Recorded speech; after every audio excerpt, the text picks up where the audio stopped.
साध संगत जियो, ਅਸੀਂ ਸਾਰੇ बहुत भागां वाले हाँ, खुशकिस्मत हाँ कि सानू एक ज्ञान दा इन्ना वड्डा भंडार गुरु साहिब ने बख्शिया है, जेड़ा साड़ी हर गल दे विच क़यादत मार्गदर्शन करता है।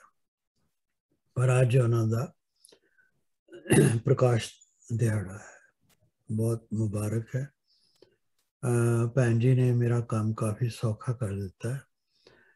सो मैं इस गल ते फोकस करांगा कि कुछ साल होए ने कि सारी दुनिया दे विच वक्खो वक्ख धर्मां दे लोग जेड़े लीडर सन, उन्हां दे आगू, वो इकट्ठे होके उन्होंने एक इंटरफेथ कॉन्फ्रेंस की और उसका परपस ये सी कि अलग अलग धर्मां दे विच अलग अलग तरीके नाल परमात्मा नूं याद किया जाता है, लेकिन उन्हां दे विच आपस विच कोई सांझ नहीं है। आम लोकी पहले तो अपने धर्म नूं ही नहीं जानते, पर चलो जे थोड़ा बहुत अपने धर्म नूं जान भी जान तो दूसरे बारे तो तकरीबन कुछ भी नहीं जानते।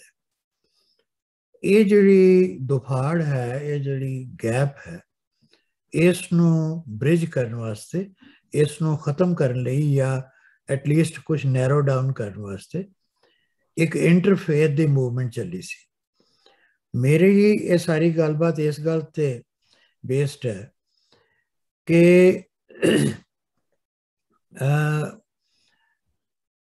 गुरु ग्रंथ साहब जी जेड़े अज तो तकरीबन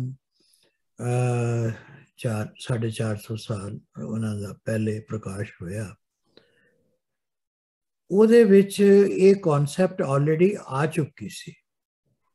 ये कॉन्सैप्ट गुरु साहिबान ने बड़े डेलीबरेटली उन्होंने इसनूं ਉਹਦੇ ਵਿੱਚ पाया, इंस्टिल किया कि सारे धर्म इक्को ही हैं, इकट्ठे हैं और उन्हां दे विच सब दा परपस जिहड़ा है वो इक्को ही है। इस गल नूं साबित करने वास्ते कई प्रमाण मिलते हैं और मैं ना तो गुरु साहब की जिहड़ी बाणी है या जिहड़ा ग्रंथ है उसकी स्थापना बारे कोई इतिहास की गल करांगा, ना ही उहदे बारे वो सारियां गल्लां जिन्हां दा आप सब जानते हो। पर मैं इसे पक्ष के उत्ते करांगा कि इस महान ग्रंथ की विलक्षणता की है, what are the unique features one, तो दूसरी गल कि किस तरह वो अज दे युग की जिहड़ी इंटरफेथ कॉन्सैप्ट है, उस कॉन्सैप्ट नूं गुरु साहब ने सदियां पहले किस तरह उन्होंने अपने इस ग्रंथ के जरिए दुनिया नूं दिता। और इसे करके ये ग्रंथ कोई सिर्फ सिखा वास्ते नहीं है। इस गल नूं बड़े बड़े बड़े फिलोसफर्स बर्ट्रैंड रसल, पर्ल बक और होर जिहड़े हिस्टोरियन, टॉइनबी वर्गे दुनिया के फेमस हिस्टोरियन हुए, उन्होंने लिखा है कि जदों दुनिया दे विच इंटरफेथ दी जां सहयोग की गल होएगी, होर भावें सब कुछ खत्म हो जाए, पर गुरु ग्रंथ साहब जी की सिक्ख्या जिहड़ी है वो ह्यूमैनिटी नूं उसनूं गाइड जरूर करेगी। सो ये मैं तुहाडे सामने कुछ स्लाइड्स दे विच कोई डाटा फिक्स करना चाहना। प्लीज़ इसनूं शेयर स्क्रीन कर दो। हाँ जी, अलाउड है जी। अच्छा जी, थैंक यू।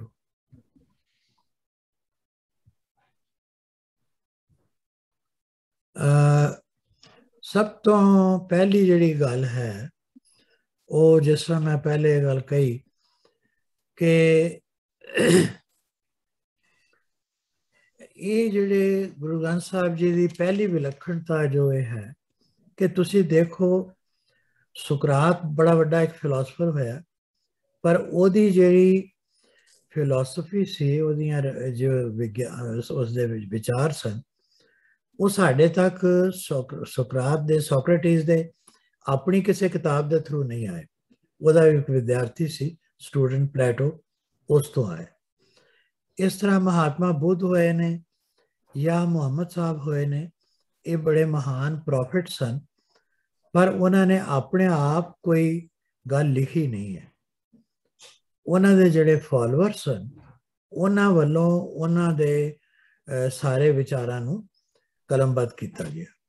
ਇੱਕ ਚਾਈਨੀਜ਼ ਫਿਲਾਸਫਰ ਔਰ ਸੇਂਟ ਹੋਇਆ ਕੁੰਗ ਫੂ ਜ਼ੇ, ਤੁਸੀਂ ਉਹਨੂੰ ਕਨਫਿਊਸ਼ੀਅਸ ਦੇ ਨਾਂ ਤੇ ਵੀ ਜਾਣਦੇ ਹੋ। ਉਹਦੀ ਵੀ ਫਿਲਾਸਫੀ ਜਿਹੜੀ ਹੈ, ਉਸਨੇ ਕੋਈ ਉਹਦੇ ਬਾਰੇ ਬੁੱਕ ਜਾਂ ਕੋਈ ਗ੍ਰੰਥ ਨਹੀਂ ਲਿਖਿਆ। ਉਹਦੇ ਗ੍ਰੈਂਡਸਨ, ਜਿਸ ਦਾ ਨਾਂ ਜ਼ੀਸੀ ਸੀ, ਉਸਨੇ ਉਸ ਨੂੰ ਇਕੱਠੇ ਕਰਦਾ ਰਿਹਾ ਔਰ ਬਾਅਦ ਦੇ ਵਿੱਚ ਉਸਨੇ ਉਸਨੂੰ ਪਬਲਿਸ਼ ਕੀਤਾ। ਔਰ ਇਹੀ ਗੱਲ ਅਸੀਂ ਕਹਿੰਦੇ ਹਾਂ, ਸਾਡੇ ਸਤਿਕਾਰਯੋਗ ਗ੍ਰੰਥ ਜਿਹੜੇ ਨੇ ਇੰਡੀਆ ਦੇ ਵਿੱਚ ਵੀ ਰਾਮਾਇਣ ਹੈ, ਤੇ ਉਸ ਨੂੰ ਰਾਮਚੰਦਰ ਜੀ ਮਹਾਰਾਜ ਨੇ ਖੁਦ ਨਹੀਂ ਲਿਖਿਆ।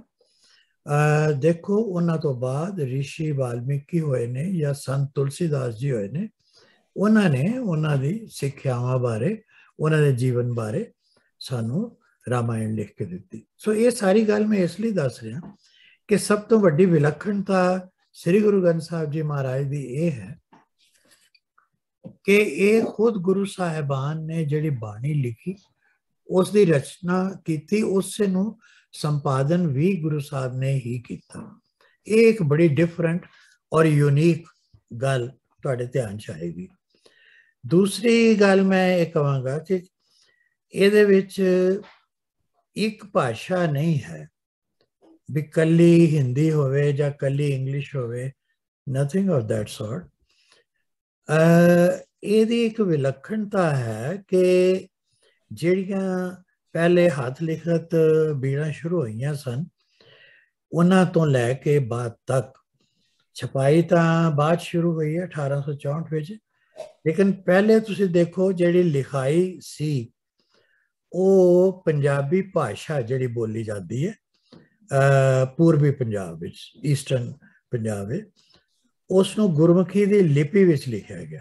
ਹੁਣ ਲਿਪੀ ਉਹੀ ਰਹੀ ਹੈ, ਭਾਵੇਂ ਉਸ ਵਿੱਚ ਸ਼ਬਦ ਜਿਹੜੇ ਨੇ ਹਿੰਦੀ ਦੇ ਵੀ ਆਏ, ਸੰਸਕ੍ਰਿਤ ਦੇ ਆਏ, ਬ੍ਰਿਜ ਭਾਸ਼ਾ ਹੈ, ਕੌਰਵੀ ਹੈ, ਮਰਾਠੀ, ਰਾਜਸਥਾਨੀ, ਸਿੰਧੀ, ਮੁਲਤਾਨੀ ਔਰ ਹੋਰ ਕਈ, ਅਰਬੀ, ਫਾਰਸੀ, ਕਈ ਭਾਸ਼ਾਵਾਂ ਦੇ ਵਿੱਚੋਂ ਉਹਨਾਂ ਨੇ ਸ਼ਬਦ ਲਏ ਨੇ, ਲੇਕਿਨ ਸਭ ਦੀ ਲਿਪੀ ਇੱਕੋ ਹੀ ਹੈ।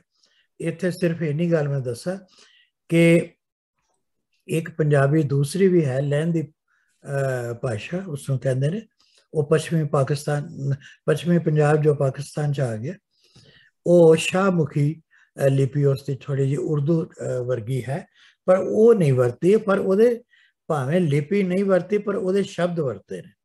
ਸੋ ਮੈਂ ਕਹਾਂਗਾ ਕਿ ਗੁਰੂ ਸਾਹਿਬ ਨੇ ਇੱਕ ਬੜੀ ਦੁਨੀਆ ਤੋਂ ਵਿਲੱਖਣ ਕੰਮ ਇਹ ਕੀਤਾ ਕਿ ਸਾਰੀਆਂ ਭਾਸ਼ਾਵਾਂ ਦੇ ਜਿਹੜੇ ਸ਼ਬਦ ਸਨ, ਜਿਸ ਤਰ੍ਹਾਂ ਪਰਮਾਤਮਾ ਵਾਸਤੇ ਮਰਾਠੀ ਵਿੱਚ ਜਿਸ ਤਰ੍ਹਾਂ ਵਿਠਲ ਕਿਹਾ ਗਿਆ, ਹੋਰ ਕਈ ਨੇ, ਰਾਮ ਹੈ ਦੂਸਰਾ, ਉਹਨਾਂ ਸਾਰਿਆਂ ਨੂੰ ਉਹਨਾਂ ਨੇ ਇੱਕ ਸਾਂਝੀ ਲਿਪੀ ਦੇ ਕੇ ਇੱਕ ਸੰਤ ਭਾਸ਼ਾ ਕਰ ਦਿੱਤੀ, ਵਿਚ ਇਜ਼ ਯੂਨੀਕ।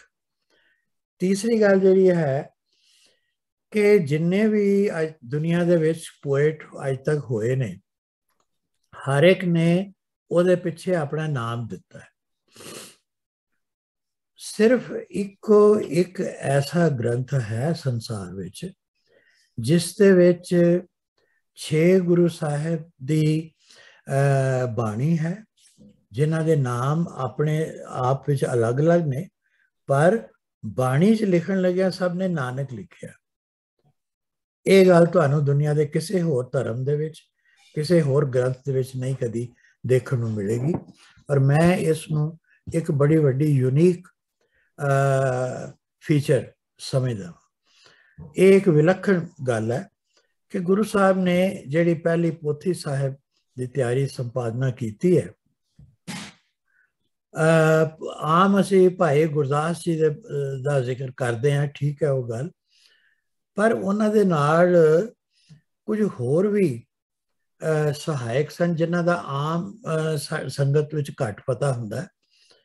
और ये जड़े भाई सतदास जी या हरिया जी या सुखा जी ने भाई मनसा राम जी, ये सारे बड़े उस टाइम दे उगे विद्वान सन। सो तुसी देखो गुरु साहब ने उसनों एक अच्छी क्वालिटी देने लई और उस दूसरे धर्मां दे लोकां नूं बराबरी दा उस विच हिस्सा पार्टिसिपेशन देने लई भाई गुरदास जी नूं हैल्प करने वास्ते उन्होंने होर भी जेड़े उगे विद्वान सन और जेड़े मोस्टली ब्राह्मण सी उन्हां दी मदद भी लई है। इस तरह एक विलक्षण गल ये है कि दुनिया च जिन्ने भी ग्रंथ अज तक बने ने, किसी भी ग्रंथ नूं गुरु दा दर्जा नहीं मिलिया। यही एक ग्रंथ है जिसनों जदों गुरु गोबिंद सिंह जी महाराज ने 1706 विच दमदमा साहब विच इसनों रिवाइज करके लिखिया 9वें पातशाह की बाणी नूं पा के, तो वह नाम उदों तो दमदमी बीड़ पै गया। दमदमी बीड़ जिहड़ी है वो उन्हें तैयार की और लिखारी जिहड़े सन वो भावें भाई मनी सिंह जी सी, पर उहदे नाल एक आम गल जिहड़ा बहुत घट लोगों को पता है कि उस विच बाबा दीप सिंह जी शहीद जिहड़े सन उन्होंने एक बड़ा उगा उन्हां दा योगदान सी। और जदों ये बीड़ तैयार हो गई, ये दस्या जाता है कि इस दियां घट्टो घट 5 कॉपीज जिहड़ियां सी, नकलां जिहड़ियां सी, वो बाबा दीप सिंह जी ने अपने हाथ दे नाल लिख के तैयार कीतियां सी। और उन्हां दी ये इच्छा सी कि अमृतसर दरबार साहब विच भी और दूसरे भी तख्तां दे विच इन्हां नूं सुशोभित किया जाए, ताकि वो एक ऑथेंटिक रेफरेंस पॉइंट हो जाए। कोई भी उस बाणी दे विच किसी तरह की भी कोई अदला बदली ना होवे, और जो प्रिंटिंग भी जे कदी किसी टाइम पे होवे तो वो भी उससे नूं देख के होए। सो ये एक बड़ा वड्डा फीचर है कि असी अज श्री गुरु ग्रंथ साहब जी नूं एक एक बड़ा ऑथेंटिक डिवाइन स्क्रिप्चर समझते हैं। वो इंटरफेथ है, उसके विच कोई ये नहीं है कि सिर्फ इको धर्म के लोगों की ने लिखी है बीड़ या उसका इको भाषा है, ऐसा भी नहीं है। पर उसनों उन्होंने क्या गुरु गोबिंद सिंह जी महाराज ने कि आत्मा ग्रंथ में उन्होंने अपने बाद अपनी आत्मा उस रखी है, तो शरीर पंथ में इन्ना उच्चा दर्जा किसी होर ग्रंथ नूं दुनिया च नहीं है।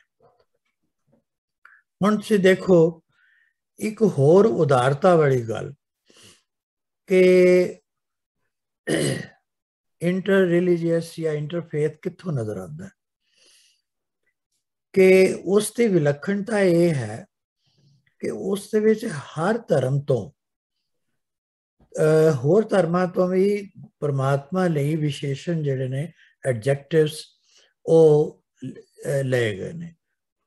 जिस तरह हरि एक वर्ड है तो उसका मतलब है कि दुख हरन वाला, राम है सारी सृष्टि च रमिया होया। सो इस तरह होर बहुत सारे अखर ने जिन्होंने उन्होंने, जिस तरह मुरारी है तो वह मतलब है कि ब्रह्मांड जिसके घेरे विच है। सो ये मैं इस करके थोड़ा जा दस रहा कि अगे उन्होंने अल्लाह भी लिया, सारे गुणा ताकतां दा मालिक है। और भगौती वर्ड यूज किया उन्होंने शक्ति के प्रतीक थे। कृष्ण जी का जिक्र उन्होंने किया बाणी च कई जगह पे कि कृष्ण वर्ड का मतलब है कि एक खिंच पाने वाला, अट्रैक्ट करने वाला व्यक्ति। सो कृष्ण जी बड़े अट्रैक्टिव सन, उन्होंने लिखता भी अट्रैक्टिव सन, उसके नाम पर उन्होंने कृष्ण नाम पिया।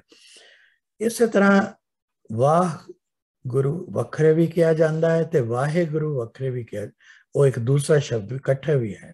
सो एक अपने तरह का मीनिंग है ने इसदियां, इसनों धन भी किया जाता है, आश्चर्य भी किया जाता है, रूप है, होर कई ये मतलब हैगे ने। मैं इन्हां चो कुछ का जिक्र इसलिए कर रहा कि कुछ लोगों को यह भुलेखा है या पाया जाता है कि ये जिहड़े नां ने गोबिंद है या नाथ है या ठाकुर है या नारायण, ये शायद किसी पर्टिकुलर देवी देवता दे नाल संबंधित ने। सो मैं सिर्फ इन्नी गल ही कहना चाहांगा कि ये देवतियां दे नाम नहीं हैगे, एक परमात्मा दे अलग अलग नाम ने जिस जेड़े उन्होंने अलग अलग सोर्सेस तो लए ने, और ये दस एक बड़ी वड्डी विलक्षणता है, एक यूनिक फीचर है। उस तरह अगली गल मैं ये करना चाहना कि 18 भगत हुए ने जेड़े हर धर्म तो सी, हर जात दे सन, कित्तियां तो सी, अलग अलग प्रोफैशन सी, और डिफरेंट रीजनस तो सी इंडिया दे। ਉਹਦੇ ਵਿੱਚ मुसलमान भी सन, कबीर जी, फरीद जी, और रबाबी सत्ता ते बलवंत भी, मरदाना जी, ये सारे। फिर छोटियां जात जिन्होंने कहा जाता सी, वो छोटे है नहीं, पर उस टाइम जी उसकी डिवीजन हुई सी, उस हिसाब नाल उन्होंने कहा जाता सी कि जी नामदेव जिस तरह महाराष्ट्र दे सी कि वो छींबे सन, या रविदास जी नूं चमार कहा जाता सी। वो कोई छोटी जात नहीं है, पर एक कहा जाता सी। इस तरह कसाई साधना जी, या सैन जी नाई, और धन्ना भगत जी जो किसान सी, और राजपूत होए ने पीपा जी, वैश्य विच त्रिलोचन जी होए ने, खत्री सुंदर जी होए ने। सो इस तरह ब्राह्मण भी हैगे ने, जयदेव जी बंगाल तो सन, रामानंद तामिल तो सन, तो सूरदास जी और परमानंद जी। सो ये सारे जेड़े महापुरुष ने, भगत ने, इन्हां दी सब दी उन्होंने बाणी नूं जेड़ी सिख फिलासफी दे नाल मेल खांदी सी, उसनूं उन्होंने एक सांझी वालता का प्रतीक बना के विशालता दिखाई, और उन्हों की बाणी नूं गुरु ग्रंथ साहब जी के अगे विच पेश किया, उस इनकलूड किया। और जेड़ा उपदेश है गुरु ग्रंथ साहब जी का, ये उन्होंने कहा भी ये सिर्फ एक कौम लिए नहीं है, ये सारी दुनिया के लिए है, हर एक जात लिए है, हर एक धर्म, हर एक किते, हर इलाके के लोगों लिए है। उन्होंने कहा खत्री ब्राह्मण सूद वैस उपदेश चौवर्णा को साझा। इस तो ऊपर वड्डी इंटरफेथ की कॉन्सैप्ट कोई हो नहीं सकती, और ना ही इस तो वड्डी कोई यूनिक फीचर हो सकता है।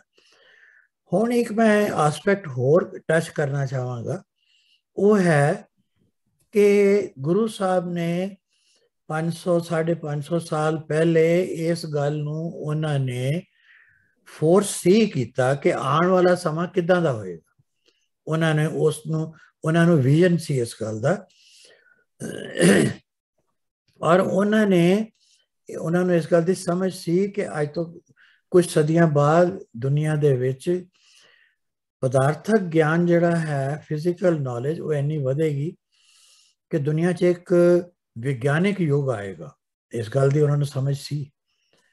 तुसी देखो कि उन्होंने एक ऐसा दृष्टिकोण अपनाया कि आज की दुनिया में कोई आदमी ये नहीं कह सकता कि उन्हों की बाणी जिहड़ी है वो कोई वहम भरम है, या कोई क्रियाकर्म है, या कोई पुरानी कोई आउटडेटेड गल है। No, it is modern, it is scientific. ये गल उन्हों का विजन सी। तुसी एक 3 शब्द ने, मैं इन्हां ते 2 मिनट लगाना चाहांगा, क्योंकि ये एक बड़ा इंपॉर्टेंट आस्पैक्ट है इस विलक्षणता का। जिहड़ा पहला शब्द है, आपे सच किया कर जोड़, अंडज फोड़ जोड़ विछोड़, धरत आकाश किए बैसन को था।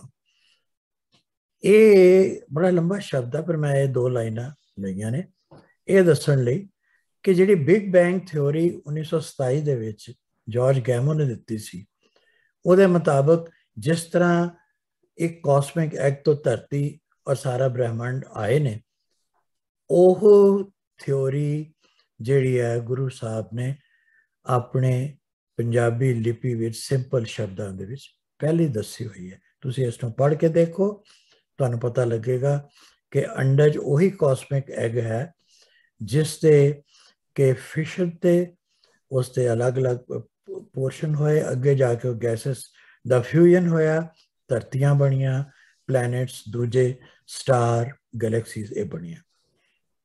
एक और शब्द देखो अगला, परमाणु पर्यंत आकाश दीप लो से खंडने गच्छेन नैन भारेण नानक बिना साधु न सिद्धते। परमाणु का अर्थ है तो ऑब्वियसली परमाणु है the smallest part of matter, atom, और अगे अगे वो दसते ने नैन भारेण भी जिन्नी देर च एक अख का पलक असी पलकते हाँ, झपकते हाँ। और ये दो गल्लां वो ये कह रहे ने कि जे कोई व्यक्ति अपने आप नूं सिद्धियां दे नाल, रिद्धियां सिद्धियां दा उस वेले बड़ा चर्चा सी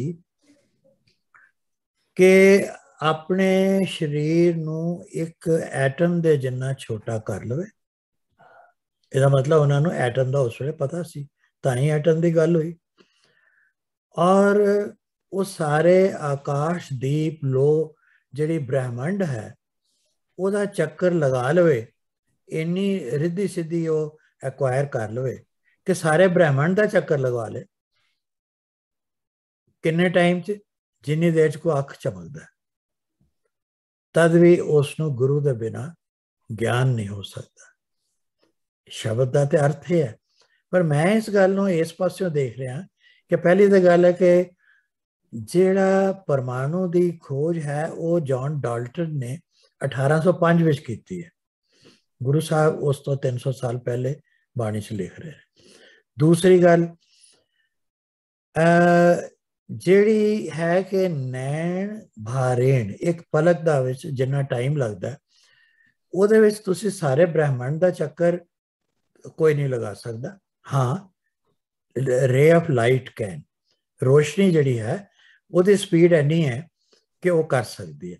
इसका मतलब उन्होंने इस गल का भी ज्ञान सी गुरु साहब नूं, और उन्होंने सानू कहा कि स्पीड ऑफ लाइट के नाल भी अगर तुसीं एक एटम बन के ब्रह्मंड का चक्कर लगा लो, तद भी तुहानू गुरु के बिना सच्चा ज्ञान नहीं हो सकता। तो मैं इस दे अर्थां वाल नहीं जा रहा, पर मैं तो सिर्फ दो गल्लां ते फोकस कर रहा कि एक तो जॉन डाल्टन ने जिहड़ी कॉन्सैप्ट दिती, या जिहड़ी आइंस्टीन थ्योरी बाद च आई जिस तो यह साबित होया कि speed of light is the ultimate speed. ये गल्लां ऑलरेडी गुरु साहब ने लिखियां हुई ने। एक होर शब्द है जिस दे विच स्पेस और टाइम की गल आती है कि ये दो चीज़ां जिहड़ियां ने एक दूसरे तो अलग अलग नहीं हैगियां। जे स्पेस ना होवे तो टाइम नहीं होएगा, सारियां अगर धरतियां खत्म हो जान तो टाइम भी खत्म हो जाएगा। सो ये एक कॉन्सैप्ट जिहड़ी है ये साइंटिफिक कॉन्सैप्ट है, पर गुरु साहब जिहड़े ने वो अगे इस शब्द दे विच लिखदे ने कि ना दिन रहन ना चंद ना सूरज। इसका मतलब है कि जे धरन गगन ये चीज़ां नहीं हैगियां, स्पेस नहीं है, तो टाइम भी नहीं होएगा। ये एक concept general theory of relativity चो निकलती है कि अगर स्पेस नहीं है तो टाइम नहीं है। ये गल गुरु साहब इत्थे दस रहे। तुसीं देखो कितनी उन्होंने ज्ञान सी, और इस ग्रंथ दे विच उन्होंने उस अपना जिहड़ा रूहानी ज्ञान सी उसनूं लिख के ये गल साबित की कि आने वाले युग में जिहड़ी विज्ञानिक दृष्टिकोण होएगा वो इस ग्रंथ दे विच वो मिलेगा। अगर तुसी उसनूं पढ़ोगे तो जो कुछ साइंस कह रही है वो तुहानूं समझ आएगी। ये एक विलक्षणता है। एक मैं हुण इसकी जिहड़ी तरतीब है ਉਹਦਾ ਜਿਹੜਾ ਸੀਕੁਐਂਸ ਹੈ ਉਹਦੇ ਬਾਰੇ ਗੱਲ ਕਰਨਾ ਚਾਹਾਂਗਾ। ਉਹ ਇਹ ਹੈ ਕਿ ਪਹਿਲੇ ਜਿਹੜੇ 13 ਅੰਗ ਨੇ ਉਸ ਵਿੱਚ ਗੁਰੂ ਸਾਹਿਬ ਨੇ ਜਪਜੀ ਸਾਹਿਬ 38 ਪੌੜੀਆਂ ਤੇ 2 ਸ਼ਲੋਕ, ਇੱਕ ਸ਼ਲੋਕ ਸ਼ੁਰੂ ਚ ਹੈ, ਇੱਕ ਅਖੀਰ ਵਿੱਚ ਹੈ, ਤੇ ਸੋਦਰ ਦੇ ਬਾਣੀ ਦੇ 5, ਸੋ ਪੁਰਖ ਦੇ 4 ਔਰ ਸੋਹਿਲਾ ਸਾਹਿਬ ਦੇ 5 ਸ਼ਬਦ ਲਿਖੇ ਨੇ। ਸੋ ਇਹ ਇੱਕ ਕਿਸਮ ਦੇ ਨਾਲ ਦੇਖਿਆ ਜਾਏ ਤੇ ਪੂਰੇ ਬ੍ਰਹਿਮੰਡ ਦੀ ਔਰ ਪੂਰੇ ਗੁਰੂ ਗ੍ਰੰਥ ਸਾਹਿਬ ਜੀ ਦਾ ਇਸ ਦੇ ਵਿੱਚ ਸਾਰ ਹੈ। This is the essence of all the knowledge in this universe and whatever is to follow in this granth, ਉਹਦਾ ਇੱਕ ਸਾਰ ਹੈ ਜਿਸ ਨੂੰ ਅਸੀਂ ਕਹਿੰਦੇ ਸਾਰਾਂਸ਼ ਹੈ ਜਾਂ ਸਮਰੀ ਹੈ। ਜਾਂ ਅਸੀਂ ਰਿਸਰਚ ਪੇਪਰ ਲਿਖਦੇ हैं तो ਉਹਦੇ ਸ਼ੁਰੂ ਇੱਕ ਵਰਡ ਲਿਖਦੇ हैं abstract, so it can be compared to that। ਅੱਗੇ ਗੁਰੂ ਸਾਹਿਬ ਨੇ ਰਾਗਾਂ 'ਚ ਬਾਣੀ ਲਿਖੀ ਹੈ। ਤੁਹਾਨੂੰ ਦੁਨੀਆ ਦੇ ਕਿਸੇ ਵੀ ਗ੍ਰੰਥ ਦੇ ਵਿੱਚ ਜੋ ਵੀ ਉਹਨਾਂ ਦੀਆਂ ਸਿੱਖਿਆਵਾਂ ਨੇ ਸਤਿਕਾਰਯੋਗ ਨੇ, ਪਰ ਉਹ ਰਾਗਾਂ ਵਿੱਚ ਨਹੀਂ ਹੈਗੇ। ਉਹ ਜਾਂ ਤੇ ਪ੍ਰੋਜ਼ ਹੈ ਜਾਂ ਸਿੰਪਲ ਪੋਇਟਰੀ ਹੈ। ਇਹ ਗੱਲ ਸਮਝਣ ਦੀ ਲੋੜ ਹੈ ਕਿ ਪੋਇਟਰੀ ਜਿਹੜੀ ਹੈ ਉਹ ਰਾਗ ਤੋਂ ਫਰਕ ਚੀਜ਼ ਹੈ। ਪੋਇਮ ਤੇ ਕੋਈ ਵੀ ਬੰਦਾ ਤੁਕਬੰਦੀ ਕਰਕੇ ਪੋਇਟਰੀ ਲਿਖ ਸਕਦਾ, ਪਰ ਹਰ ਬੰਦਾ ਉਸ ਨੂੰ ਰਾਗਾਂ 'ਚ ਨਹੀਂ ਪਾ ਸਕਦਾ। ਇਹ ਇੱਕ ਬੜੀ ਅਨੋਖੀ, ਇੱਕ ਡਿਸਟਿੰਕਟ ਔਰ ਇੱਕ ਵਿਲੱਖਣ ਗੱਲ ਹੈ ਕਿ ਉਹਨਾਂ ਨੇ ਰਾਗਾਂ 'ਚ ਲਿਖਿਆ ਇੱਕ ਗੱਲ, ਔਰ ਕੁਝ ਵਿਸ਼ੇਸ਼ ਬਾਣੀਆਂ ਉਹਨਾਂ ਨੇ ਇੰਟਰੋਡਿਊਸ ਕੀਤੀਆਂ ਜਿਨ੍ਹਾਂ ਦਾ ਇਨਸਾਨ ਦੇ ਜ਼ਿੰਦਗੀ ਦੇ ਨਾਲ ਬੜਾ ਗਹਿਰਾ ਸੰਬੰਧ ਹੈ। ਹੁਣ ਜਿਸ ਤਰ੍ਹਾਂ ਪਹਿਲੇ ਸ੍ਰੀ ਰਾਗ ਵਿੱਚ ਪਹਿਰੇ ਔਰ ਵੰਜਾਲਾ, ਇਹ ਇੱਕ ਖਾਸ ਬਾਣੀ ਹੈ। ਇਹ ਜਿਹੜੇ ਪਹਿਰੇ ਨੇ ਇਹ 4 ਪਹਿਰ ਜਿਹੜੇ ਦਿਨ ਦੇ ਨੇ ਉਹਦਾ ਮਨੁੱਖ ਦੀ ਜੀਵਨ ਦੇ ਨਾਲ ਬਰਥ ਤੋਂ ਲੈ ਕੇ ਡੈਥ ਤੱਕ ਦਾ ਸੰਬੰਧ ਹੈ। ਇਸੇ ਤਰ੍ਹਾਂ 12 ਮਾਹ ਹੈ, ਲੋਕ 12 ਮਹੀਨਿਆਂ ਦੇ ਬਾਰੇ, ਸਵੇਰ ਔਰ ਸ਼ਾਮ, ਦਿਨ ਰਹਿਣ ਬਾਰੇ, ਸੁਖਮਨੀ ਸਾਹਿਬ ਬਾਰੇ, ਥਿੱਤੀ, ਡੇਟਸ ਬਾਰੇ, 12 ਬਾਰੇ, 52 ਅੱਖਰੀ ਜਿਹੜੇ 52 ਅੱਖਰ ਦੇਵਨਾਗਰੀ ਵਿੱਚ ਨੇ ਉਹਦੇ ਬਾਰੇ। ਔਰ ਦੂਸਰਾ ਪੱਟੀ, ਜਿਸ ਤਰ੍ਹਾਂ ਬੱਚਿਆਂ ਨੂੰ ਸ਼ੁਰੂ ਦੇ ਵਿੱਚ ਪੱਟੀ ਦੇ ਉੱਤੇ ਲਿਖਣਾ ਸਿਖਾਇਆ ਜਾਂਦਾ ਸੀ ਤੇ ਜਦੋਂ ਕਾਗਜ਼ ਨਹੀਂ ਸੀ ਬਹੁਤਾ ਪੋਪੂਲਰ। ਇਸ ਤਰ੍ਹਾਂ ਅਲਾਹਣੀਆਂ ਨੇ ਜਿਹੜਾ ਇੱਕ ਖਾਸ ਟਾਈਮ ਤੇ ਪੜ੍ਹੀਆਂ ਜਾਂਦੀਆਂ ਨੇ। ਇੱਕ ਆਰਤੀ ਸੀ ਜਿਸ ਵੇਲੇ ਲੋਕੀ ਦੀਵੇ ਲੈ ਕੇ ਹੱਥ ਵਿੱਚ ਤੇ ਆਰਤੀ ਕਰਦੇ ਸਨ ਰਾਤ ਵੇਲੇ, ਕੋਈ ਗੰਗਾ ਦੀ, ਕੋਈ ਕਿਸੇ ਦੀ। ਸੋ ਉਹਨਾਂ ਨੇ ਦੱਸਿਆ ਵੀ ਇਹਦਾ ਅਸਲ ਵਿੱਚ ਕੀ ਹੋਣਾ ਚਾਹੀਦਾ, ਦਿਨ ਰਾਤ ਕੀ ਹੈ ਔਰ ਪਹਿਰੇ ਕੀ ਨੇ, ਆਰਤੀ ਕੀ ਹੈ, ਇਹਦਾ ਜਿਹੜਾ ਰੀਅਲ ਮੀਨਿੰਗ ਹੈ ਉਹ ਕੀ ਹੈ, ਉਹਨਾਂ ਨੇ ਦੱਸਿਆ। ਫਿਰ ਕੁਛ ਬਾਣੀ ਉਹਨਾਂ ਨੇ ਬਿਨਾਂ ਰਾਗਾਂ ਦੇ ਵੀ ਲਿਖੀ ਹੈ। ਇਹ ਵੀ ਇੱਕ ਵੱਖਰੀ ਉਸ ਸੀਕੁਐਂਸ ਦਾ ਹਿੱਸਾ ਹੈ। ਸੋ ਮੈਂ ਇਸ ਦੇ ਵਿੱਚ ਸਿਰਫ ਇੱਕ ਸੀਕੁਐਂਸ ਲਿਖਿਆ ਹੈ ਕਿ ਇਹ ਰਾਗ ਮੁਕਤ ਨੇ, ਜਿਸ ਦੇ ਵਿੱਚ ਕਿ ਪਹਿਲੇ ਉਹਨਾਂ ਨੇ ਇਸ ਕਿਸਮ ਦੇ ਲਿਖਿਆ ਗਾਥਾ, ਫੁਨਹੇਸ, ਚੌਗੁਲੇ। ਇਹ ਇਹਨਾਂ ਨੂੰ ਰਾਗ ਵੀ ਗਿਣਿਆ ਜਾਂਦਾ ਕਈ ਜਗ੍ਹਾ, ਪਰ ਇਹ ਵੈਸੇ ਰਾਗ ਤੋਂ ਮੁਕਤ ਹੈ। ਤੇ ਫਿਰ ਤੁਸੀਂ ਦੇਖੋ ਕਬੀਰ ਜੀ ਦੇ ਔਰ ਫਰੀਦ ਜੀ ਦੇ ਸ਼ਲੋਕ ਨੇ। ਉਸ ਤੋਂ ਬਾਅਦ ਸਵਈਏ ਨੇ ਭੱਟਾਂ ਦੇ। ਪਹਿਲੇ ਸਭ ਤੋਂ ਸਵਈਏ ਹੈਗੇ ਨੇ ਮੁੱਖ ਬਾਗ ਪਾਤਸ਼ਾਹੀ ਪੰਜਵੀਂ ਦੇ, ਗੁਰੂ ਅਰਜਨ ਦੇਵ ਜੀ ਮਹਾਰਾਜ ਨੇ ਲਿਖੇ ਨੇ। ਉਸ ਤੋਂ ਬਾਅਦ ਭੱਟਾਂ ਦੇ ਸਵਈਏ ਨੇ, ਮਹਿਲੇ ਪਹਿਲੇ, ਦੂਜੇ, ਤੀਜੇ, ਚੌਥੇ, ਪੰਜਵੇਂ। ਮਤਲਬ ਉਹਨਾਂ ਨੇ 5 ਗੁਰੂ ਸਾਹਿਬ ਜੋ ਉਸ ਵਕਤ ਤੱਕ ਬਾਣੀ ਦੇ ਰਚਨ ਦੇ ਟਾਈਮ ਦੇ ਉੱਤੇ ਆਏ ਸਨ ਸੰਸਾਰ ਤੇ, ਉਹਨਾਂ ਦੀ ਉਸਤਤ ਵਿੱਚ ਲਿਖਿਆ। ਫਿਰ ਵਾਰਾਂ ਜਿਹੜੇ ਸ਼ਬਦ ਉਸ ਦੇ ਵਿੱਚ ਨਹੀਂ ਆ ਸਕੇ ਉਹ ਵਾਰਾਂ ਤੇ ਵਧੇਕ ਆ ਗਏ। ਫਿਰ ਇਸੇ ਤਰ੍ਹਾਂ 57 ਸ਼ਲੋਕ ਫਿਰ ਦੁਬਾਰਾ 9ਵੇਂ ਪਾਤਸ਼ਾਹ ਦੇ, ਜਿਸ ਤਰ੍ਹਾਂ ਅੱਜ ਅਸੀਂ ਸ਼ੁਰੂ ਪੜ੍ਹੇ ਨੇ, ਉਹ ਆਉਂਦੇ ਨੇ। ਔਰ ਮੰਦਾਵਨੀ ਔਰ ਸ਼ਲੋਕ ਪਹਿਲਾ 5ਵਾਂ, ਜਿਸ ਵਿੱਚ ਕਿ ਉਹ ਸ਼ੁਕਰਾਨਾ ਕਰ ਰਹੇ ਨੇ ਗੁਰੂ ਦਾ। ਔਰ ਇਸ ਤਰ੍ਹਾਂ ਇੱਕ ਸੀਕੁਐਂਸ ਹੈ ਜਿਸ ਵਿੱਚ ਕਿ ਭਾਵੇਂ ਰਾਗਾਂ 'ਚ ਨਹੀਂ ਵੀ ਹੈ, ਪਰ ਉਹ ਇੱਕ ਆਪਣੀ ਜਗ੍ਹਾ ਤੇ ਬੜੀ ਵਿਲੱਖਣ ਇੱਕ ਸੋਚ ਹੈ ਉਸ ਦੇ ਵਿੱਚ। ਹੁਣ ਉਸਦੇ ਕਾਵ ਰੂਪ ਜਿਹੜੇ ਨੇ, ਪੋਇਟੀਕਲ ਫਾਰਮਸ ਜਿਹੜੇ ਨੇ, ਮੈਂ ਉਸ ਦੀ ਗੱਲ ਕਰ ਰਿਹਾ। ਸਭ ਤੋਂ ਪਹਿਲੇ ਗੁਰੂ ਸਾਹਿਬਾਨ ਦੀਆਂ ਰਚਨਾਵਾਂ ਨੇ, ਭਗਤਾਂ ਤੇ ਭੱਟਾਂ ਦੀਆਂ ਰਚਨਾਵਾਂ ਜਿਹੜੀਆਂ ਨੇ ਉਹ ਬਾਅਦ ਚ ਆਉਂਦੀਆਂ ਨੇ। ਗੁਰੂ ਸਾਹਿਬ ਦੀਆਂ ਰਚਨਾਵਾਂ ਵਿੱਚ ਪਹਿਲੇ ਸ਼ਬਦ ਤੇ ਸ਼ਲੋਕ ਨੇ, ਯਾਨੀ ਜਿਹੜੇ ਕੁੱਲ ਮਿਲਾ ਕੇ 60 ਰਾਗ ਨੇ। 31 ਜਿਹੜੇ ਨੇ ਜਿਸ ਤਰ੍ਹਾਂ ਦੱਸਿਆ ਵੀ ਸ਼ੁੱਧ ਰਾਗ ਨੇ, ਬਾਕੀ 29 ਜਿਹੜੇ ਨੇ ਮਿਸ਼ਰਤ ਨੇ, 2 ਰਾਗਾਂ ਦੇ ਗੁਣ ਮਿਲਾ ਕੇ, ਸੋ ਇਸ ਤਰ੍ਹਾਂ 60 ਬਣਦੇ। ਫਿਰ ਉਸ ਤੋਂ ਬਾਅਦ ਬਾਣੀ ਵਿੱਚ ਸ਼ਬਦਾਂ ਤੋਂ ਸ਼ਲੋਕਾਂ ਤੋਂ ਬਾਅਦ ਅਸ਼ਟਪਦੀਆਂ ਆਉਂਦੀਆਂ ਨੇ, ਯਾਨੀ 8 ਪਦਾਂ ਵਾਲੇ ਸਟੈਂਜ਼ਾਸ ਨੇ, ਜਿਸ ਤਰ੍ਹਾਂ ਸੁਖਮਨੀ ਸਾਹਿਬ 'ਚ। ਫਿਰ ਛੰਤ ਨੇ, ਇਹਨਾਂ ਨੂੰ ਛੰਦ ਵੀ ਕਹਿੰਦੇ ਨੇ। ਇਹ 4 ਪੰਕਤੀਆਂ ਦਾ ਇੱਕ ਸਮੂਹ ਹੁੰਦਾ ਹੈ, ਹਾਲਾਂਕਿ ਕਿਧਰੇ ਕਿਧਰੇ ਵੱਧ ਘੱਟ ਵੀ ਉਹਨਾਂ ਨੇ ਕੀਤੇ ਨੇ। ਔਰ ਜਿਸ ਤਰ੍ਹਾਂ ਹੁਣ ਪੱਟੀ ਆਸਾ ਰਾਗ ਵਿੱਚ ਤੇ ਉਹ 'ਚ 18 ਛੰਤ ਨੇ, ਇੱਦਾਂ ਹੋਰ ਵੀ ਹੈ। ਆਨੰਦ ਸਾਹਿਬ ਦੇ ਵਿੱਚ, ਰਾਮਕਲੀ ਰਾਗ ਦੇ ਵਿੱਚ 40 ਛੰਤ ਨੇ। ਸੋ ਇਹ ਛੰਤਾਂ ਦੀ ਗੱਲ ਵੀ ਉਹਨਾਂ ਨੇ ਲਿਖੀ। ਇੱਕ ਕਵਿਤਾ ਦਾ ਇੱਕ ਰੂਪ ਹੈ। ਫਿਰ ਇੱਕ ਵਾਰਾਂ ਉਹਨਾਂ ਲਿਖਿਆ ਕਿ ਅੱਗੇ ਜਿਹੜਾ ਟਾਈਮ ਸੀ ਉਸ ਵਿੱਚ ਪਰਮਾਤਮਾ ਦੀ ਉਸਤਤ ਜਾਂ ਗੁਰੂ ਸਾਹਿਬਾਨ ਦੀ ਉਸਤਤ ਜਾਂ ਗੁਰਮੁਖ ਜਿਹੜੇ ਬਹਾਦਰ ਸੂਰਬੀਰ ਹੁੰਦੇ ਸੀ ਉਹਨਾਂ ਦੀ ਉਸਤਤ ਵਿੱਚ ਲਿਖੀਆਂ ਜਾਂਦੀਆਂ ਸਨ। ਤਾਂ ਗੁਰੂ ਸਾਹਿਬ ਨੇ 21 ਵਾਰਾਂ ਆਪ ਉਹਨਾਂ ਲਿਖਿਆ। ਇੱਕ ਵਾਰ ਸੱਤੇ ਬਲਵੰਡ ਦੀ ਉਹ ਗੁਰੂ ਗ੍ਰੰਥ ਸਾਹਿਬ ਵਿੱਚ ਹੈ। ਇਸੇ ਤਰ੍ਹਾਂ ਇੱਕ ਜਗ੍ਹਾ ਤੇ ਇੱਕ ਖਾਸ ਹਿਦਾਇਤ ਆਉਂਦੀ ਹੈ, ਉਹ ਕਵਿਤਾ ਦਾ ਫਾਰਮ ਨਹੀਂ ਹੈ ਲੇਕਿਨ ਮੈਂ ਇਹਨੂੰ ਇੱਥੇ ਇਨਕਲੂਡ ਕੀਤਾ ਕਿਉਂਕਿ ਇਹ ਬੜਾ ਇੰਪੋਰਟੈਂਟ ਹੈ। ਉਹ ਹੈ ਆਦ ਅੰਤ ਪੜ੍ਹਨਾ। ਇਸ ਦਾ ਮਤਲਬ ਹੈ ਕਿ ਗੁਰੂ ਸਾਹਿਬ ਨੇ ਕਿਹਾ ਕਿ ਇਹ ਜਿਹੜੀ ਲਾਈਨ ਹੈ ਜਾਂ ਪੰਕਤੀ ਹੈ, ਇਸ ਨੂੰ ਸ਼ੁਰੂ ਵਿੱਚ ਵੀ ਪੜ੍ਹਨਾ ਹੈ ਇਸ ਸ਼ਬਦ ਦੇ, ਔਰ ਦੁਬਾਰਾ ਫਿਰ ਉਸ ਨੂੰ ਸ਼ਬਦ ਦੇ ਐਂਡ ਵਿੱਚ ਵੀ ਦੁਬਾਰਾ ਵੀ ਪੜ੍ਹਨਾ ਹੈ। ਇਹ ਇੱਕ ਖਾਸ ਚੀਜ਼ ਉਹਨਾਂ ਨੇ ਐਮਫਸਾਈਜ਼ ਕੀਤੀ ਹੈ। ਉਸ ਤੋਂ ਇਲਾਵਾ ਭਗਤਾਂ ਦੀ ਬਾਣੀ ਆ ਜਾਂਦੀ ਹੈ। ਫਿਰ 18 ਭਗਤ ਜਿਸ ਤਰ੍ਹਾਂ ਮੈਂ ਤੁਹਾਨੂੰ ਦੱਸਿਆ ਸੀ, ਤੇ ਸਵਈਏ ਨੇ। ਪਹਿਲੇ 20 ਸਵਈਏ ਤਾਂ 5ਵੇਂ ਗੁਰੂ ਸਾਹਿਬ ਦੇ ਨੇ, ਤੇ ਉਸ ਤੋਂ ਬਾਅਦ ਜਿਹੜੇ 123 ਨੇ ਉਹ 11 ਭੱਟਾਂ ਦੇ ਨੇ। ਇਹ ਇੱਕ ਬੜੀ ਵਿਲੱਖਣ ਕਿਸਮ ਦੀ ਯਾਨੀ ਤਰਤੀਬ ਹੈ ਜਿਹੜੀ ਮੈਂ ਦੇਖਦਾ ਹਾਂ, ਇਹ ਤੁਹਾਨੂੰ ਹੋਰ ਕਿਸੇ ਜਗ੍ਹਾ ਮਿਲ ਨਹੀਂ ਸਕਦੀ।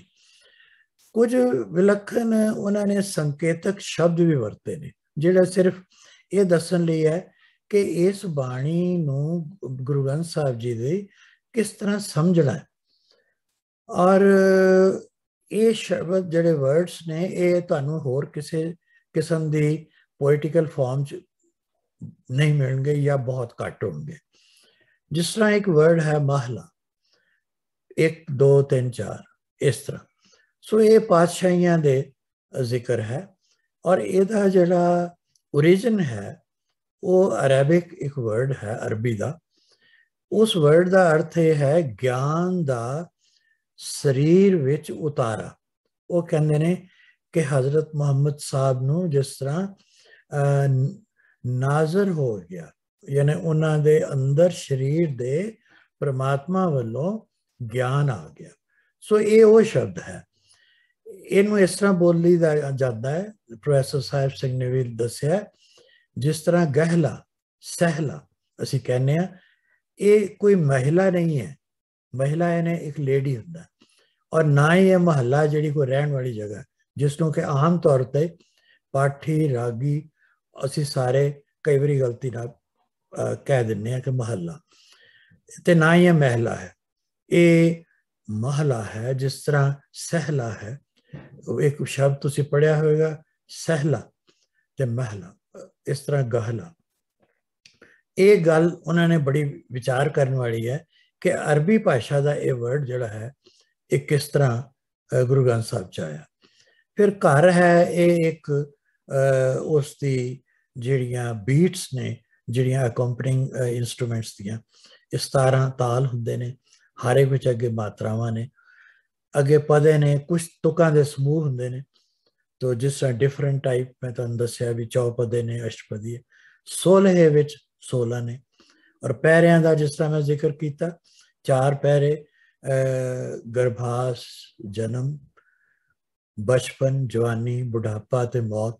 ਉਹਦੇ ਨਾਲ ਉਹਨਾਂ ਨੇ ਉਪਦੇਸ਼ ਦਿੱਤਾ ਹੈ कि ये पैरे जड़े ने इन्हां दे नूं किस तरह से समझना है। ये गल भी मैं किधरे होर नहीं देख सकिया। इस तरह 6 शब्दों के समूह नूं छक्के कहा गया, आसा दी वार च आंदे ने। और छक छके एक वर्ड आता है जिसका अर्थ मैं देखता कि नाम अमृत छक के मुक्त हो जाना। एक गुरु ग्रंथ साहब जी की बड़ी एक अनोखी, एक विशाल हृदय वाली और बड़ी डिस्टिंक्ट उस दे विच एक थ्रेड है कि वो बार बार नाम अमृत की गल जरूर करते हैं और जीवन का उसनों एक सहारा भी और टारगेट भी बनाते हैं। 2 शब्द होर ने, मैं ब्रीफली, एक जुमला है, सानू असी जुमले नूं किसी होर सेंस विच लैने आ, पर इत्थे गुरबाणी दे जिहड़ा वर्ड आंदा इसका अर्थ है कि जोड़न वाले शब्द। सो उन्होंने कुल जोड़ जिस वक्त कुछ बाणियां दे बाद उन्हें लिखा भी टोटल शब्द इस दे विच इन्ने ने, वो जोड़ है, उसनूं जुमला लिखा। ते तुसी होर एक नवी गल ये है, कई जगह तुसीं देखिया होएगा एक वर्ड आंदा सुध। सुध का मतलब शुद्धि करना या करैक्शन करना, ओबवियसली सानूं पता है। सो गुरु साहब वालों भाई गुरदास जी नूं और जेड़े नाल उन्हां दे बैठे हुए सहायक लिखारी सन, जिन्हां दा मैं जिक्र पर्टिकुलरली पहले किया है, बड़े विद्वान ब्राह्मण सी, उन्हां नूं किसी किसी जगह के उत्ते हिदायत की है कि ये जिहड़ी बाणी है ये चूंकि डिफरेंट सोर्सेस तो ली गई है, भगतां दी भी है, होर भी है, तो इसनूं सोधना है, वो बाणी शुद्ध होनी चाहिए है, उस विच कोई भी किसी किस्म की होर गल ना आवे। सो ये सारे कुछ संकेतक शब्द ने जिहड़े जिन्हां दी विलक्षणता ये है कि एक तुहानूं किसी होर ग्रंथ विच नहीं मिलते। एक खास वर्ड है रहाओ, जिहड़ा कि किसी भी श्लोक का या शब्द का एक मुख भाव सानूं पता है कि वो दसदा है। ये उस तरह है जिदा राग विच एक स्थाई हुंदा है और अगे उसका विस्तार हुंदा है जिसनों अंतरा कहा जाता है। समथिंग सिमिलर, वो सेम नहीं है पर उहदे नाल रलदी मिलदी गल है। सो मैं एक एग्जाम्पल लिया, माज महला पंजवां चौप दे घर पहला, जिस दे विच गुरु अर्जन देव जी महाराज ने इस शब्द दे विच 4 रहाओ 4 वरी भी आए। सो मैं कहना चाहना कि जरूरी नहीं कि एक ही रहाओ होएगा, कई ज्यादा रहाओ भी हो सकते हैं किसी शब्द भी। और ਉਹਦਾ ਜਿਹੜਾ ਵਿੱਚ ਉਹਦੇ ਅੰਡਰਲਾਈਂਗ ਜਿਹੜੀ ਥਾਟ ਹੈ, ਉਹਦਾ ਜਿਹੜਾ ਵਿਚਾਰ ਹੈ ਉਹ ਇਹ ਹੈ ਕਿ ਜਿੰਨੀ ਵਾਰੀ ਰਹਾਉ ਆਉਂਦਾ ਹੈ ਉਹ ਉਸ ਦਾ ਸਾਰ, ਉਸ ਦਾ ਮੂਲ ਭਾਵ ਦੱਸਦਾ ਹੈ, ਪਰ ਦੂਜੇ ਤੀਜੇ ਚੌਥੇ ਰਹਾਉ ਵਿੱਚ ਵੀ ਉਹ ਜਿਹੜੇ ਮੂਲ ਭਾਵ ਨੇ ਉਹ ਇੱਕ ਦੂਸਰੇ ਤੋਂ ਅਲੱਗ-ਅਲੱਗ ਨਹੀਂ ਹੈਗੇ, ਉਹ ਇੱਕ ਦੂਸਰੇ ਨਾਲ ਜੁੜੇ ਹੋਏ ਨੇ। ਜਿਸ ਤਰ੍ਹਾਂ ਤੁਸੀਂ ਇੱਥੇ ਦੇਖੋ, ਪਹਿਲੇ हाँ कोली जियो कोल कमाई गुरदर्शन संत प्यारे जियो, पर जो दूजा रहाव आ रहा उहदे च भी यही है, हाँ कोली जियो कोल कमाई गुर सज्जन मीत मुरारे जियो। तीसरे विच आंदा है ते सच्चे गुर दरबारे जियो। चौथे च आंदा है जन नानक दास तुम्हारे जियो। तो देखो सारियां दे विच there is something common also.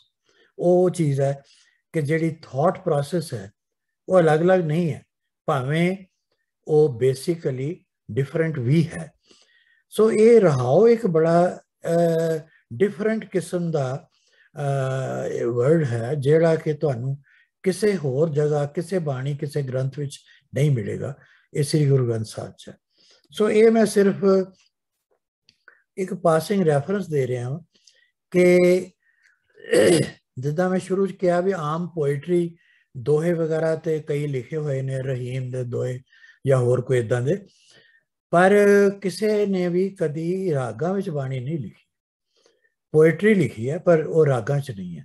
सो गुरु साहब ने 31 राग, श्री राग तो शुरू होके बाज, गौड़ी, आसा, इस तरह करते करांदे ਪ੍ਰਭਾਤੀ ਦੇ ਤੱਕ ਉਹ 30ਵਾਂ ਰਾਗ ਸੀ ਤੇ ਅਖੀਰ ਦੇ ਵਿੱਚ ਗੁਰੂ ਨੌਵੇਂ ਪਾਤਸ਼ਾਹ ਨੇ ਜਿੱਦਾਂ ਦੱਸਿਆ ਗਿਆ ਕਿ ਜੈ ਜਾਵੰਤੀ ਉਹਨਾਂ ਨੇ ਨੌਵੇਂ ਪਾਤਸ਼ਾਹ ਨੇ ਇਹ ਰਾਗ ਜੋੜਿਆ, ਜਿਸ ਦਾ ਅਸਲ ਦੇ ਵਿੱਚ ਇੱਕ ਅਰਥ ਜਾਣਨਾ ਚਾਹੀਦਾ।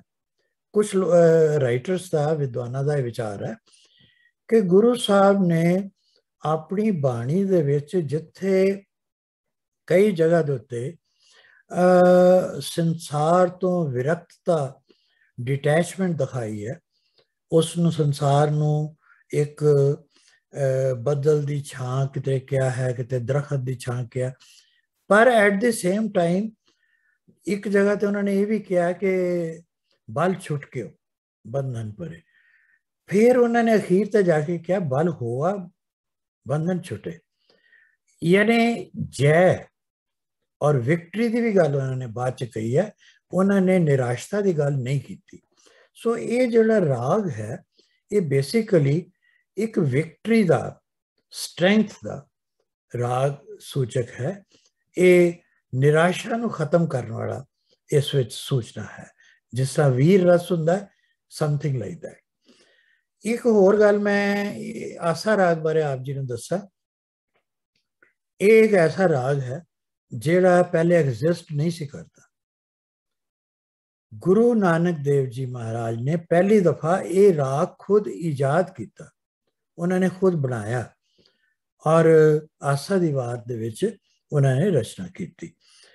ਔਰ ਇਸ ਤੇ ਬਾਕੀ ਸਾਰੇ ਜਿੰਨੇ ਵੀ ਰਾਗ ਨੇ ਉਹਨਾਂ ਦੇ ਪਾਰਟਿਕੂਲਰ ਟਾਈਮਸ ਨੇ, ਕਿ ਕੋਈ ਸਵੇਰੇ, ਕੋਈ ਦੁਪਹਿਰੇ, ਕੋਈ ਸ਼ਾਮ ਨੂੰ, ਕੋਈ ਰਾਤ ਨੂੰ, ਇਸ ਤਰ੍ਹਾਂ ਉਹਨਾਂ ਦੇ ਟਾਈਮਿੰਗਸ ਨੇ ਕਿ ਉਸ ਟਾਈਮ ਤੇ ਹੀ ਉਹ ਰਾਗ ਗਾਏ ਜਾਣੇ ਚਾਹੀਦੇ ਨੇ ਜਾਂ ਮੌਸਮ ਦੇ ਹਿਸਾਬ ਨਾਲ।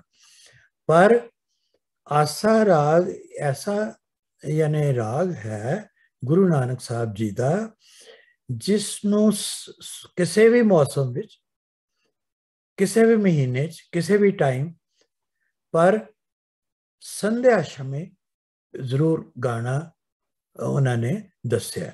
ਸੰਧਿਆ ਦੇ ਦੋ ਮਤਲਬ ਨੇ, ਸਵੇਰ ਵੇਲੇ ਵੀ ਤੇ ਸ਼ਾਮ ਵੇਲੇ ਵੀ, ਜਿਸ ਵਕਤ ਜਾਂ ਸੂਰਜ ਢਲ ਰਿਹਾ ਜਾਂ ਸੂਰਜ ਚੜ ਰਿਹਾ, ਜਾਂ ਰਾਤ ਪੈ ਰਹੀ ਹੈ ਜਾਂ ਰਾਤ ਖਤਮ ਹੋ ਰਹੀ ਹੈ, ਉਹ ਟਾਈਮ ਨੂੰ ਸੰਧਿਆ ਅਸੀਂ ਕਹਿੰਦੇ ਹਾਂ। ਸੋ ਇਹ ਇੱਕ ਬੜੀ ਯੂਨੀਕ ਉਹਨਾਂ ਦੀ ਕੰਟਰੀਬਿਊਸ਼ਨ ਹੈ ਕਿ ਪਹਿਲੇ ਤੇ ਰਾਗਾਂ 'ਚ ਲਿਖਣਾ, ਔਰ ਉਹ ਵੀ 31 ਰਾਗ, ਔਰ ਫਿਰ ਨਵੇਂ ਰਾਗਾਂ ਦੀ ਇਜਾਦ ਕਰਨੀ, ਉਹਨਾਂ ਦੇ ਟਾਈਮਿੰਗ ਫਿਕਸ ਕਰਨੇ। ਮੈਂ ਇਸ ਨੂੰ ਇੱਕ ਬੜੀ ਵੱਡੀ ਗੱਲ ਸਮਝਦਾ। ਇਸ ਤੋਂ ਇਲਾਵਾ ਗੁਰੂ ਸਾਹਿਬ ਨੇ ਤੋਂ ਪਹਿਲੇ ਵੀ ਕੁਝ ਮਿਸ਼ਰਿਤ ਰਾਗ ਹੁੰਦੇ ਸਨ, ਕੁਝ ਮਿਸ਼ਰਿਤ ਰਾਗ, ਮਿਕਸਡ ਰਾਗ ਉਹਨਾਂ ਨੇ ਆਪ ਵੀ ਬਣਾਏ। ਸੋ ਇਹੋ ਜਿਹੇ 29 ਕੁੱਲ 29 ਰਾਗ ਨੇ। ਜਿਸ ਤਰ੍ਹਾਂ ਗੌੜੀ ਦੇ ਵਿੱਚ ਤੁਸੀਂ ਦੇਖੋ ਦੀਪਕੀ ਹੈ, ਪੂਰਬੀ ਹੈ, ਇਸ ਤਰ੍ਹਾਂ ਹੋਰ ਹੈ। ਗੌੜੀ ਮਾਲਵਾ ਹੈ, ਮਾਲਵਾ ਰੀਜਨ ਦੇ ਵਿੱਚ ਜਿਹੜੇ ਹੈ ਉਸ ਤਰ੍ਹਾਂ ਦਾ। ਤੇ ਇਸੇ ਤਰ੍ਹਾਂ ਆਸਾ ਤੋਂ ਇੱਕ ਕਾਫੀ ਰਾਗ ਬਣਿਆ। ਇਹ ਉਹ ਹੈ ਜਿਸ ਨੂੰ ਕਿ ਜਿਹੜੇ ਸੂਫੀ ਸੰਤ ਸਨ ਉਸ ਸਮੇਂ ਦੇ, ਉਹ ਕਾਫੀਆਂ ਲਿਖਦੇ ਜਾਂ ਗਾਉਂਦੇ ਸਨ।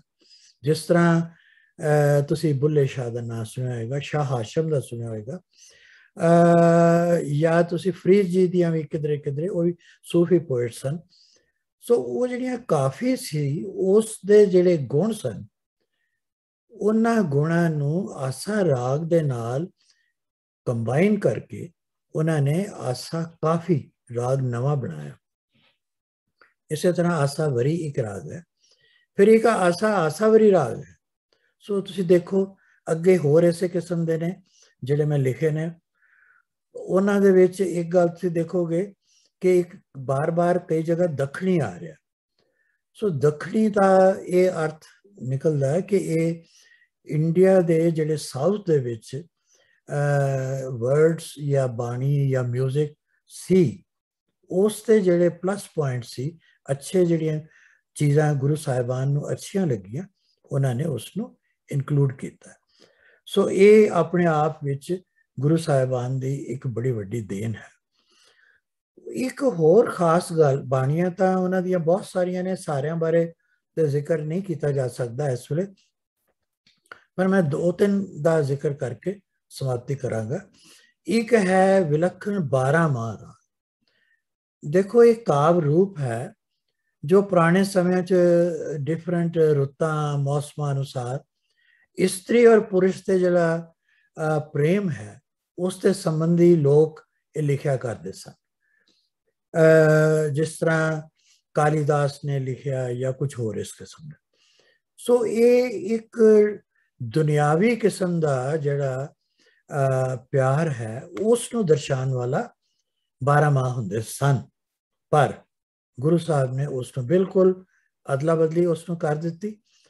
उन्होंने 6 रुत्तां 12 महीनों विच जीव स्त्री और प्रभु पति के विछोड़े और मिलन की गल की।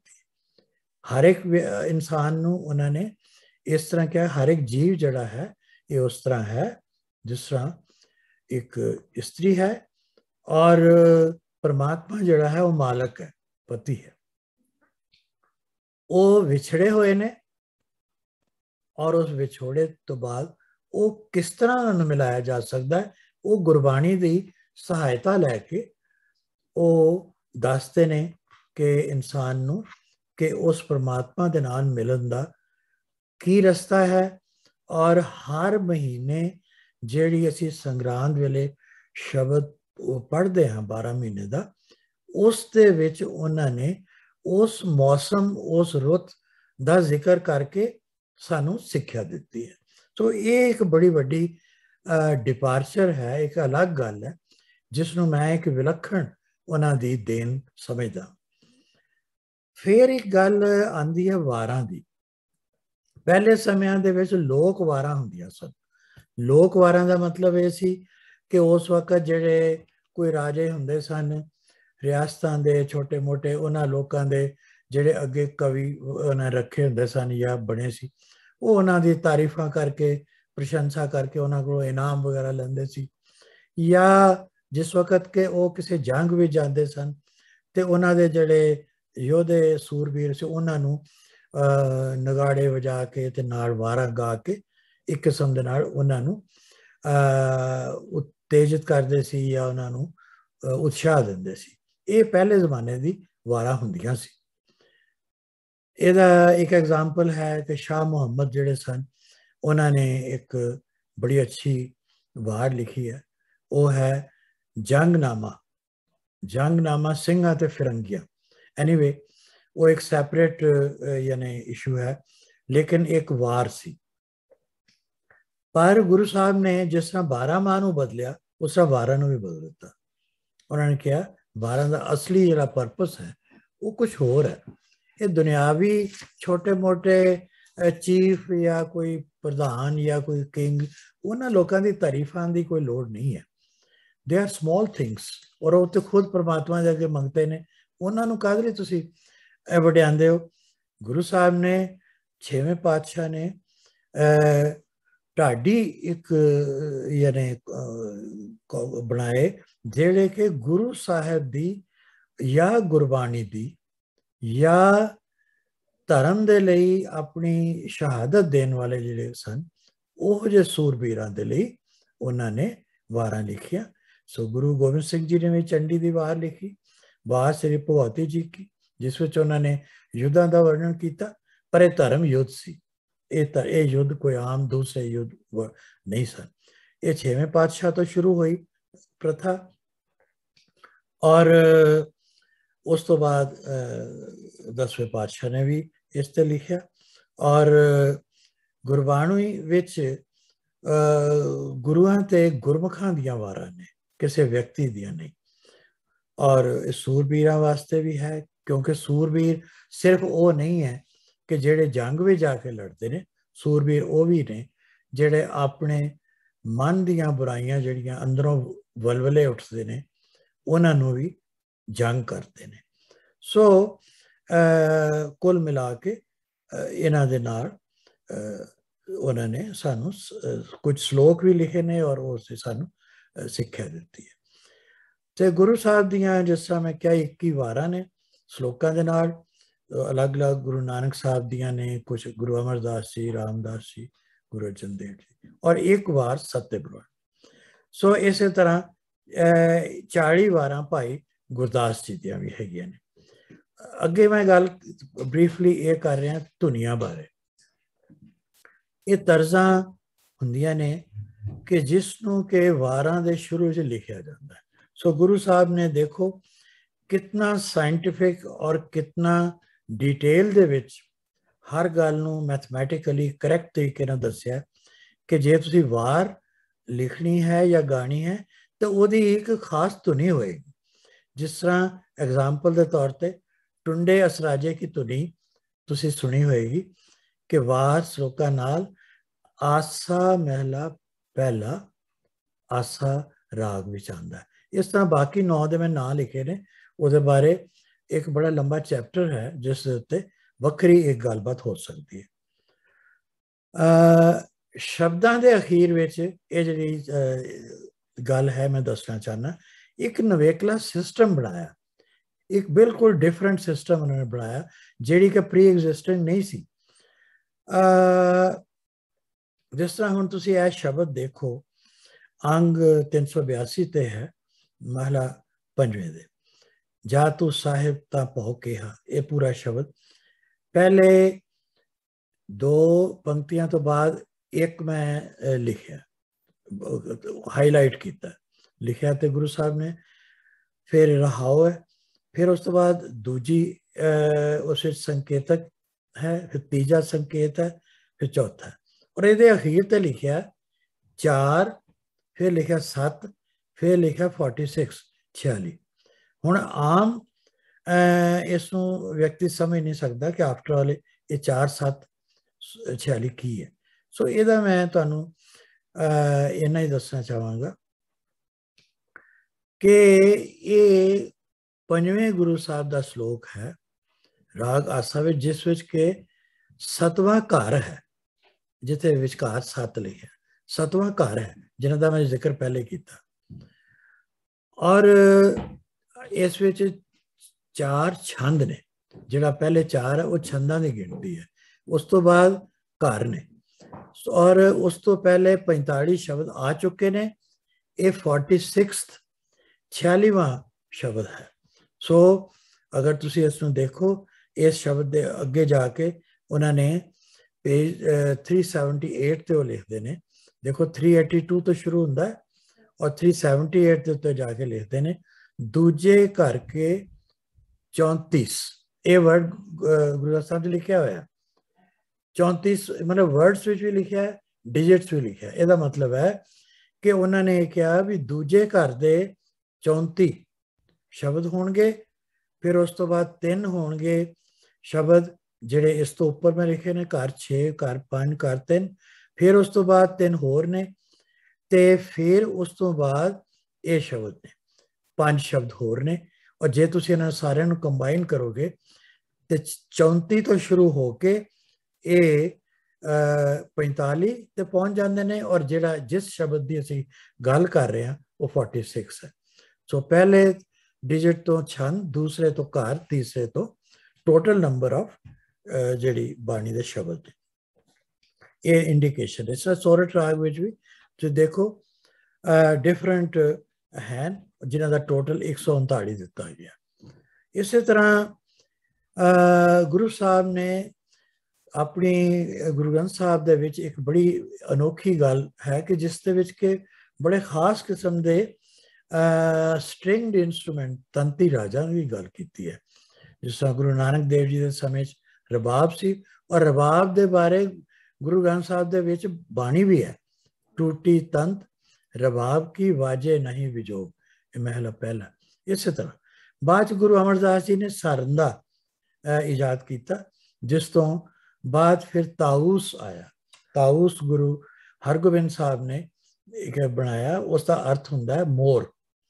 ਤੇ ਜਹਾਂਗੀਰ ਨੇ ਕਿਹਾ ਸੀ ਕਿ ਮੈਂ ਪੀਕੌਕ ਥਰੋਨ ਦੇ ਉੱਤੇ ਬੈਠੇਗਾ, ਜਿਸ ਨੂੰ ਉਹਨਾਂ ਨੇ ਕਿਹਾ ਤੂੰ ਪੀਕੌਕ ਥਰੋਨ ਤੇ ਬੈਠੇਗਾ, ਮੈਂ ਇਹੋ ਜਿਹੀ ਬਾਣੀ ਬਣਾਵਾਂਗਾ ਜਿਸ ਨੂੰ ਇੱਕ ਤਾਊਸ ਦੇ ਨਾਲ ਗਾਇਆ ਜਾਏਗਾ ਔਰ ਉਹ ਸਾਰੇ ਸੰਸਾਰ ਦੇ ਉੱਤੇ ਰਾਜ ਕਰੇਗੀ। ਅਖੀਰ ਤੇ ਮੈਂ ਇਹਨਾਂ ਕਹਿਣਾ ਚਾਹੁੰਦਾ ਕਿ 11 ਭੱਟ ਜਿਹੜੇ ਸਨ ਇਹ ਸਾਰਸਵਤ ਬ੍ਰਾਹਮਣ ਸਨ। ਤੁਹਾਨੂੰ ਹੈਰਾਨੀ ਹੋਏਗੀ कि ये ब्राह्मण विद्वाना ने, भट्टा ने गुरुआं दी उस्तत दे विच कुल मिला के 123 सोइये लिखे और ये आपस दे विच सारे दे सारे जेड़े ब्राह्मण भट्ट सी ये रिलेटेड सी, एक दूजे दे रिश्तेदार सन और सुल्तानपुर लोधी दा एरिया है कपूरथले दे लागे, उत्थे दे लागे चागे दे रहन वाले सन। और सब तो वड्डी गल है कि ये बिल्कुल निस्वार्थ सेवा करते सन, कोई अपनी यानी कोई उथों भेटा लैन लई या कोई इनाम जितन वास्ते नहीं, दिलों वो गुरु साहब दा सत्कार विच लिखिया। और दो भरा ऐसे हुए ने, मथुरा जी ते कीरत जी, जेड़े भाई भिखा जी जेड़े भट्ट सन उन्हां दे बेटे सन। इन्हां ने जंगां दे विच गुरु साहिब गुरु हरगोबिंद साहब जी दे नाल जाके जंगां च लड़े ने उन्हां दे वल्लों, और उन्होंने गुरुआं दे वल्लों जंग लड़ के शहादत ली है। सो इत्थों तुसी देखो कि इस गुरु ग्रंथ साहब जी दे विच कितने महान आदर्श ने और सारे संसार दे विच कितना उस तो इंटरफेथ दा कॉन्सैप्ट उन्होंने अज तो कितना चिर पहले दिता।